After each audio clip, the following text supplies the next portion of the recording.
मी याच मंचावरून असं एक मत व्यक्त केलं होतं आणि खाजगीमध्ये आम्ही बोलत असतो की काँग्रेस पक्षातून जे जे घटक बाहेर पडले आहेत आणि त्याने आपापले पक्ष निर्माण केलेले आहेत त्या सगळ्यांनी काँग्रेसच्या झेंड्याखाली एकत्र येऊन एक मजबूत काँग्रेस उभी करणं ही आज काळाची गरज आहे.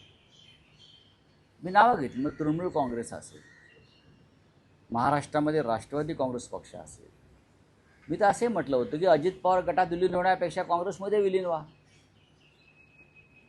हा काय अजित पवार गटामध्ये विलीन होण्यापेक्षा तेव्हा बोललो आहे मी, आता त्यांचा विषय संपला, की राष्ट्राच्या मुख्य प्रवाहात सामील व्हायला पाहिजे. जसं तेलंगणामध्ये काही काँग्रेसचे घटक वेगळे झाले, त्यानंतर ओरिसामध्ये बिजू जनता दलामुळे काँग्रेसवालेच आहेत.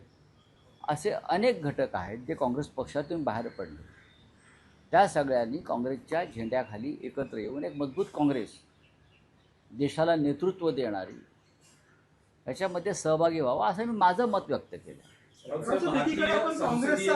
कारण तुम्ही या सगळ्यांना अनेक राज्यामध्ये त्यांच्या लढाया लढण्यासाठी काँग्रेसची मदत हवी आहे ना.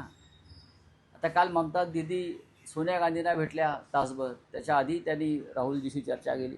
प्रत्येकाला काँग्रेसचं सहकार्य हवं आहे, काँग्रेसमधून बाहेर पडलेल्या पक्षांना किंवा नेत्यांना. मग ते करण्यापेक्षा आपण सगळ्यांनी तुम्ही एकत्र येऊन काँग्रेस पक्ष अधिक मजबूत, देशासमोर एक पर्याय काँग्रेसचा कायम होता, आजही आहे.